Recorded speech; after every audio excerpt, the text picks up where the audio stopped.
Exploring the investment landscape with a guru's wisdom and a strategist's insight. Good Life Companies presents The Market Enthusiast with Noah Brooks and Chris Needs. Welcome back to this week's installment of The Market Enthusiast. I'm Noah Brooks, and with me today, Chris Needs. Thanks so much for joining us. Here we are, middle of June. We have the Juneteenth holiday, which is a relatively new holiday for us, right? A new stock market holiday. So only 4 days this week. We have the market making new all-time highs. I feel like I'm on repeat when I'm saying that. So new all-time highs again, but pretty big disparity between the mega caps and some of the small caps. Now, last week or 2 weeks ago, we were talking about it and talking about breadth. We talked a little bit about NVIDIA hitting $3 trillion. Since then, it's up another $200 billion. Up 30% since the stock split. And Apple has finally started moving on that OpenAI partnership, which they're not doing it themselves. But so I'm surprised it moved the stock so much, but glad to see the largest component moving again. I mean, I wrote a little bit about it this week. The enthusiasm for AI is pretty much the only enthusiasm that the market has. Hasn't waned, yeah. It hasn't waned. Going. Anybody, I mean, I don't want to liken it to the pre-internet era, but I was telling somebody the other day, there used to be a local bank, Sovereign Bank Regional here in Pennsylvania. They were eventually bought out by Santander. But in '97, when I was at Prudential Securities, they added .com. They actually added a website. They didn't have a website, right? So they added .com, they added a website, and the stock doubled overnight. And I kind of liken it to that. So Apple says they're in this partnership with OpenAI, the makers of ChatGPT, and the stock gains $300 billion in market cap in a week. Kind of similar. Although, you know, this Sovereign wasn't the $300 billion at that time, and they never were. But yeah, so kind of crazy stuff happening there. So here we are. Like I said, middle of June. We have Juneteenth coming up this week. S&P 500 up about 15.5%. And the mega caps are the winner. You know, obviously with NVIDIA rising above $3 billion, there was. It's a very unique class of stock. There's only two other companies that are over 3 trillion, not billion. Microsoft is the largest company in the world. And I think most people are aware of that. That's about 3.3 trillion. Apple, second largest, also just shy 3.23 trillion. And NVIDIA is down about 100 trillion on that, 3.2 trillion. So all of them together, you know, they represent a giant portion of the total capitalization of the overall market. And it doesn't seem to be getting, you know, I don't want to say better or worse. It doesn't seem to be changing. It seems to be that the trend is still intact for that. There was an article on X a week or two ago from Ian McMillan. He was talking about a little bit about the history of the market capitalization of some companies. I thought it was worthwhile bringing up today. The first $1 million market cap. Do you know what year it was? $1 million, a single million. 1920s. No, 1781. Oh, 1781. First $100 million market cap. 1878. I don't know which company it was. I would imagine it was Pennsylvania Railroad. Them or X Steel, who knows? Yeah, one of those, something like that. A steel company or a railroad. Wasn't X back then. No, it wasn't. It wasn't. Was it Bethlehem Steel? Yeah, probably. First $1 billion market cap. Apple. No, get out of here. Billion, single billion, 1924. Oh, yeah. No, I don't know. I don't know what it is. First 100. I was going trillion there. Yeah. Apple was first trillion. I believe you're right. Yeah, I believe you're right. First, I'm going to come back with what the companies were. First 100 billion market cap was 1995. And then the first trillion market cap was 2018, and I think it was one of those two, Apple or Microsoft. And so his question, and I think it's worth repeating out here, was how long until we have the first $100 trillion market cap company? So if you're a young person, you're going to see it in your lifetime. I suspect you and I will. Well, you are a young person. I suspect that I'm going to see it in my lifetime. I mean, now those three companies are up there. Amazon is the fourth largest company, but it is trailing by $1.3 trillion. So it's not like neck and neck with it. And behind that is Facebook Meta, also trailing pretty dramatically. Total market cap there is 1.3 trillion. So those three companies, I mean, you take those five companies together, man, you're well over 10 trillion, closer to 15 trillion on those five companies. It's kind of nutty. High concentration again, which was something we were lamenting last year, where they were making up the top 10 of the S&P, were over 30% of the index, and we're right back to that, it seems like, which that could go on for a long time. But I wouldn't say it heralds a super healthy scenario, but where the earnings are at right now, where the growth is at, where the excitement is at, it makes sense why we have that concentration. Yeah. Well, I printed out for my own reference here on my notes, quarter to date, which we're near the end of the quarter here, 2.5 months in the quarter to date. Russell 1000 growth up almost 9%. Russell 1000 value negative 265. Negative 265. That's tough. And small caps are negative for the quarter as well. Is the large cap tech, is that now looked as a defensive sector just because of how certain it seems like their earnings are right now? I mean, certainly the excitement and the enthusiasm is around technology and AI, and the big keep getting bigger. Someone said to me the other day, if small caps didn't break out during low interest rates, well, they're certainly not going to break out now. I mean, that might be a little bit of a oversimplification. I think you hear analysts talking about rates coming down, small caps rallying, but we've really been waiting for that to happen for a while, and is nothing doing. Yeah. Nothing doing. I do have people ask me, well, why do we invest in small caps? Why are we investing in EM? Why do we not just have, I don't know if anybody said only large cap growth, but why do we have these other things? And doing some research, I mean, we've talked about different returns over different market cycles. The lost decade, we know S&P 500 was negative over that time frame. Mm-hmm. With reinvesting dividends, S&P 500 was down 9% for 2000 to 2009.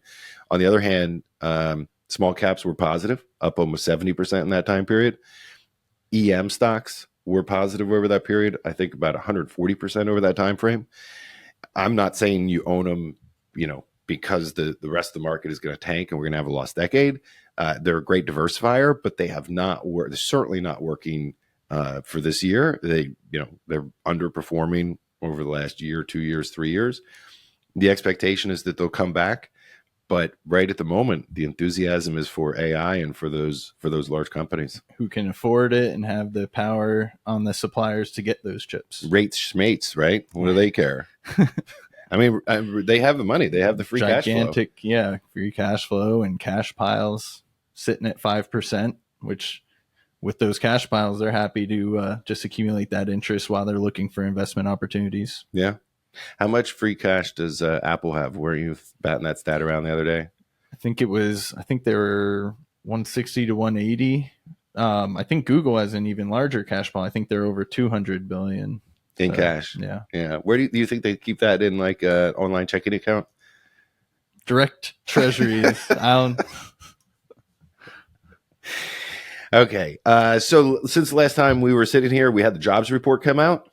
right? Another Economy, strong one. yeah, By the top line number. the top line number. We'll get to that in a second. The Department of Labor reported last week 265,000 new jobs created. Unemployment rate actually ticked up slightly to 4%.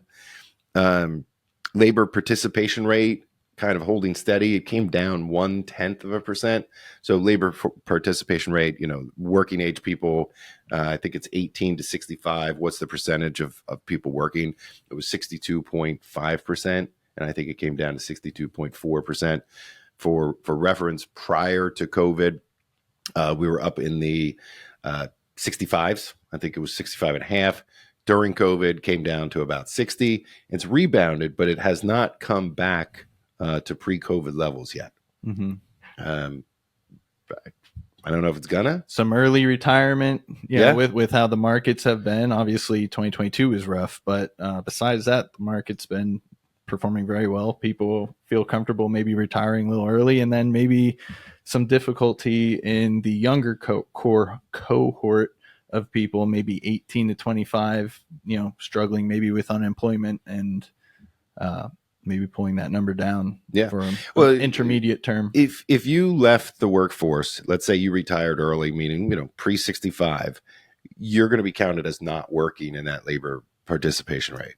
So that kind of pulls the number down. I don't know off the top of my head if there was an estimate of the number of people that retired early because of COVID. Anecdotally, I personally have heard a lot of that, especially people that didn't need to be working. They're just like, I didn't need it. Now they might be coming back into the workforce, but I suspect that those 265,000 people, there are people included in there that left the workforce during COVID. They said the heck with it. They didn't need it. They didn't want to deal with it. And they're coming back. So they were included in the job destruction, and now they're being included in, I would say, the job creation. But I don't know if the net is any change. But that labor participation rate, certainly we could get back up another percentage point there. Yeah.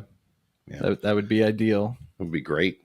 It would be great. I mean, that's another 3 million people, if I'm not mistaken. GDP numbers would like that rather than stagflation scenario. Not that we're in that, but I mean, that would get us through that, certainly, if we could get the workforce participation up. Yeah, absolutely. So you were on vacation this week. You weren't last week. You weren't working too much, but you told me a little story about listening to some of those job numbers on the beach. I took a little break, sat in the tent with the kids, and listened to Jay Powell and his press conference. Yeah. So what caught your attention? The one line item that made me sit up and be like, what? Was his comment on the jobs report, where he sort of insinuated that the jobs report may not be indicative, or insinuated sort of may not be fully accurate. And I think what he was getting at was, sure, there was, I think you said 265 or 272,000, whatever the number of jobs was added, but a lot of those might have been part-time or people taking second jobs. So while that headline number is what's looked at, there's more to dig into than just that top line number. And that's where you can sort of blend in unemployment rate and the workforce participation is to get more comprehensive view on the market. And it seemed like he was insinuating that, yeah, that's a big number, but there's more things at play here that we're looking into than just that top number. So he came out and he said the job numbers are completely made up. Is that what he said? My initial thought was like, what did he say? I've never heard that before from a Fed president. For note, he did not say that. He didn't say those exact words, certainly. So when you think about it, though, there's a few different ways that they calculate the jobs. The BLS survey, one of the things regarding the BLS survey is that one person can be counted on there more than once if they take a second job, or if they get 2 part-time jobs, that doesn't count as one, counts as 2. Mm-hmm. So I'm not a part-time guy, but I know there's certainly a lot of people out there and they work in the gig economy, whether that's driving and I mean, there's a lot of DoorDash, Uber Eats, what have you. And that came through in some of the numbers. They said that there was less than I think 250,000 less servers, right? So in the restaurant industry than pre-COVID. But the majority of those numbers came through in the gig economy as drivers, whether it's Uber, whether it's DoorDash, whatever it happens to be. And when you think about it, I don't know for the people listening out there, I don't know if anybody's in the same camp that I am. I suspect a lot of people are, but we've kind of switched it up a little bit.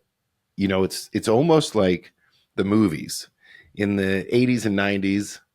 You went to the movies, and we started getting better, systems, higher quality televisions, distribution of higher quality content.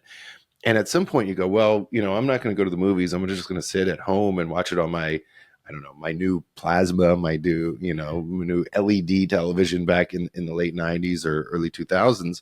And now you have these 65-inch televisions. And so that industry has changed. It's not that you're not watching movies, you're just doing it at home. Okay, well, so after COVID, it goes from, maybe you don't go out as much, but you still want the restaurant meal at home, right? So our spending habits have changed to some degree, where instead of being out, we're just ordering at home. Probably more expensive, but you don't drink alcohol. You're not ordering drinks, and so maybe it's less expensive. Maybe I'm saving money by ordering on DoorDash. Is that possible? Well, they charge more for the food. There's a service fee, tipping the driver. The way I would think of it is, well, I don't have to tip or buy alcohol, so I'm saving money. But then when I really look at, I don't know. It's hard to tell. In my mind, I'm gonna say I'm tally it up. I'm saving money. Yeah. That's a way to save some. Yeah, no, probably not. Probably not.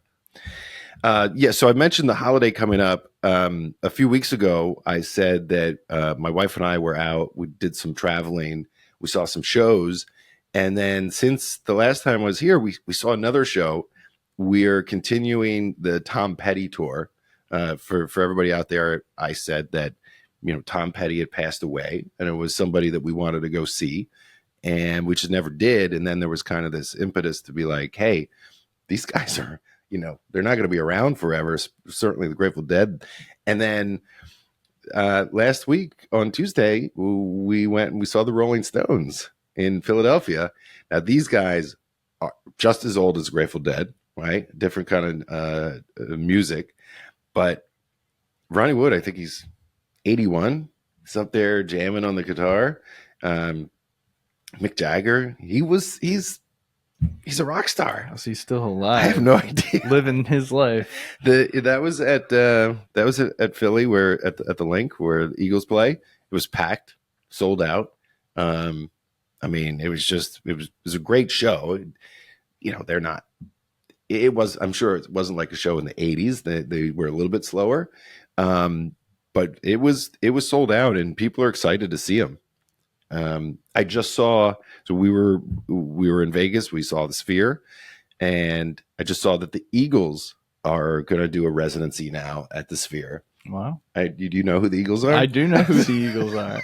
Speaking of the Sphere, I saw HP's having a major conference there, and Jensen Huang is going to speak. So he's going to keep the NVIDIA train rolling and keep the. I didn't think about a conference at the Sphere, but in terms of the technology, it's there. I mean, you don't need like a little PowerPoint with a screen anymore. You have this thousands of square feet of screen. I don't even know how many thousands of square feet it is, but kind of crazy.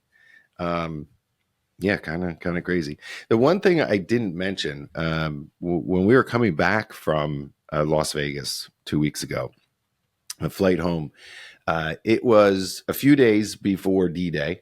I think it was like June 2nd or something like that. And when we got to the gate, there were some, I guess it was TSA officials that had I don't know if officials is the right word, TSA employees that had these big flags. Some of them were American flags. Some of them were POW, MIA flags. And we asked the person at the gate what was going on. They said, oh, we have a D-Day, I think she said a D-Day hero that's on the plane. And it turns out we sat right next to the person. I'm not going to mess up his first name, but Onofrio, or was it? Ano Zakari. Guy was, I think he was 98, 97, and American had paid for him to fly back to Normandy. So he was on his leg to Philly, and then he was going to do, I guess, Philly to Paris on American. But he, I was listening to him talk.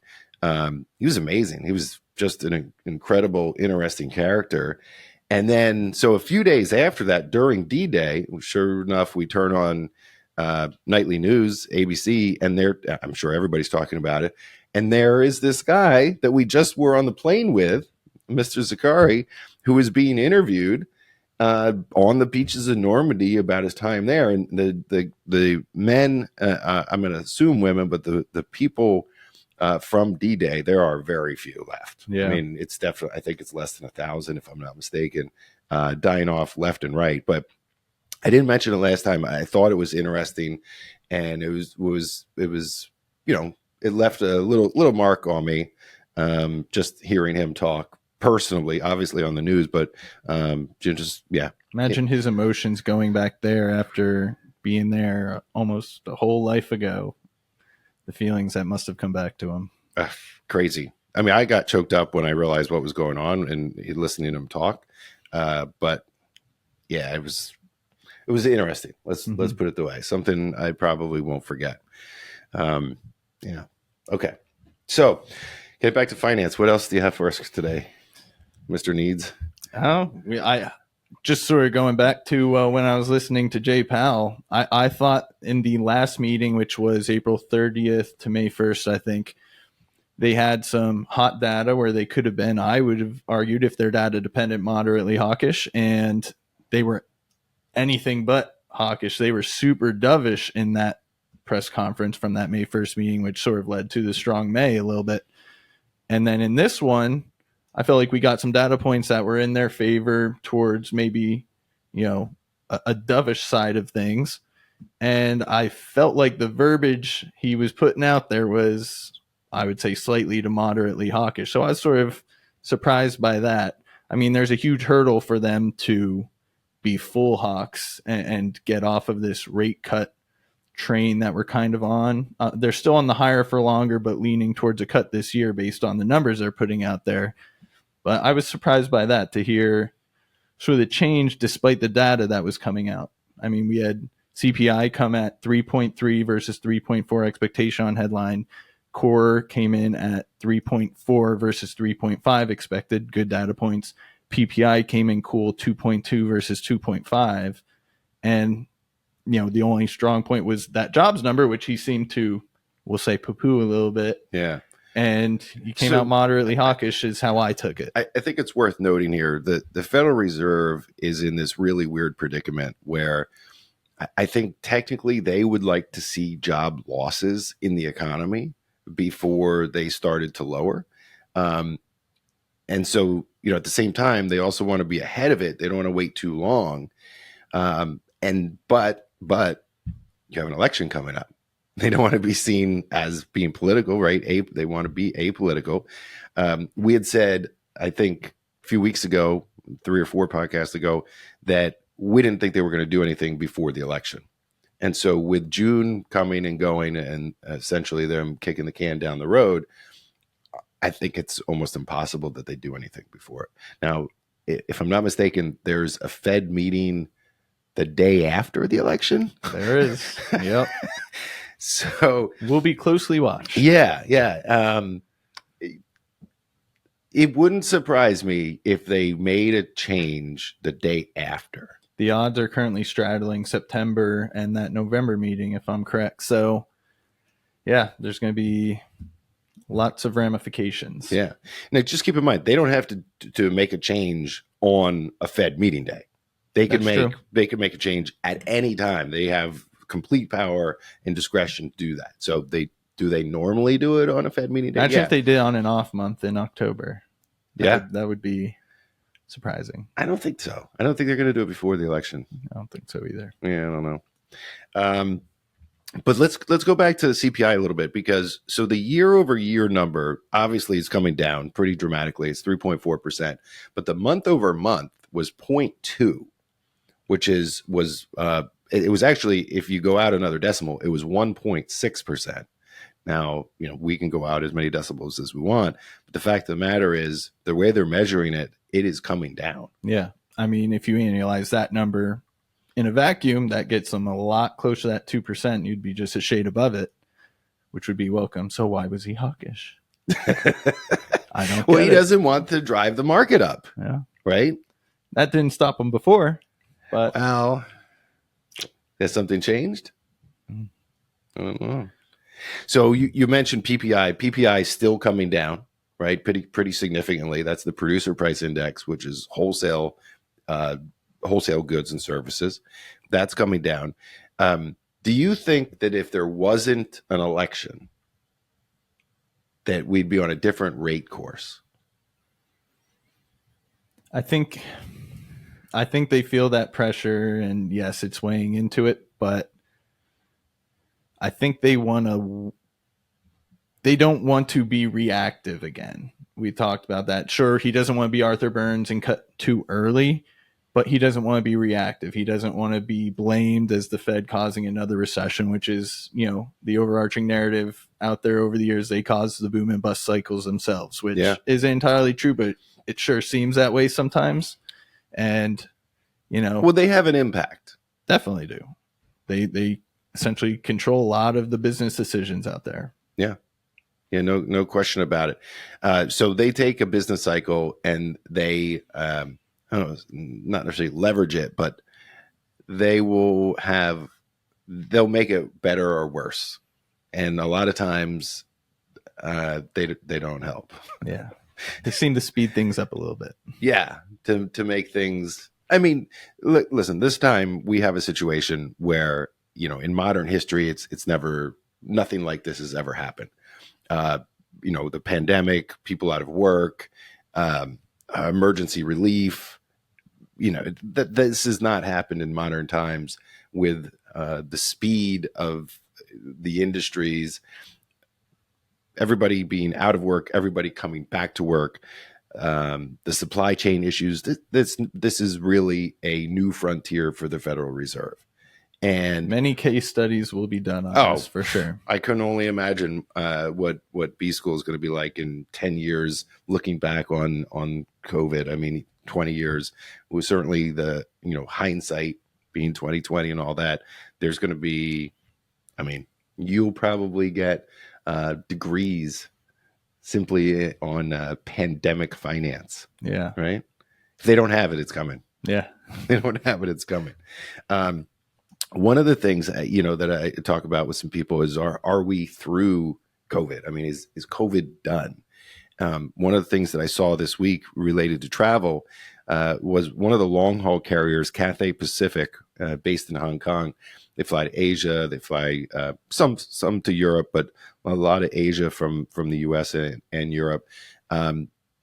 So during COVID, right, everybody, all the big airlines, they put most of their planes away, or at least in some of their planes away. Cathay Pacific put, I think, 85% of their 85 planes into long-term storage, which was roughly 80% of their total capacity. They came out this week and they said that they have taken their last plane out of storage. And so it makes me think, like, okay, are we officially done with COVID? But in addition to their last plane coming out of storage, they also said that they have orders for 80 new planes. And some of those are replacements for their older planes. But they seem to be implying that, long haul international travel is really coming back. And they're at the point where they have all the seat miles filled from where it was pre-COVID. Mm-hmm. In my mind, that's amazing. I mean, people were talking that it'd be years and years and years. And yeah, I guess technically it is years and years and years. We're 4 years into it. But it seems like that any remnants from a business standpoint of COVID, certainly in the travel industry, are flying out the door. Yeah. Right. I haven't seen a COVID post in forever. So yeah, I think we're totally One of our advisors has COVID right now. Really? Yeah. I got a bounce back on his email Oh. just yesterday. I reached out to him and he said, no, he's really sick. Wow. Yeah. Kind of nutty, but you don't hear about it. No. You don't hear about it. I did when we were in New York. We were in New York on Friday night. We went to see the Michael Jackson musical, which was great. It was great fun. New York City is always a great time. There were some masks going on there. Oh. Not like tons, but there were still people masking up. I did see people walking in Central Park with a mask on. Oh boy. Outside with a mask. You know, right? I mean, it could be spread lots of different ways. They could have been wearing a mask pre-COVID. I don't know. Maybe. Okay. What else do we have? Just a random point on the VIX volatility index. So we had that spike up a little bit in April. It got up to 19.2 from average of 13.7 in Q1. Obviously, no volatility in Q1 based on that average VIX number. But that 19.2, it felt rough in the moment. April felt difficult. But that's below the historical average of 19.5. So volatility has been really suppressed. And it's very interesting. It's slammed right back down. And I don't know. I keep that as like a tiny red flag on my radar. We were joking about, was it 2022 or early 2023? We're like, if the VIX is below this number, buy. Yeah. Or sell. If it's above this number, buy. And it's just, you could track the market based on that, it seemed like. So something I'm keeping an eye on, especially with this concentration and quick move up in the mega caps where there hasn't been as much participation, as you already mentioned, mid caps, small caps, or those bottom 400 of the S&P 500 or bottom 490 even. Kind of nutty. Yeah. Kind of nutty. I just want to bring up one thing here. I don't know if our listeners out there know Ben White.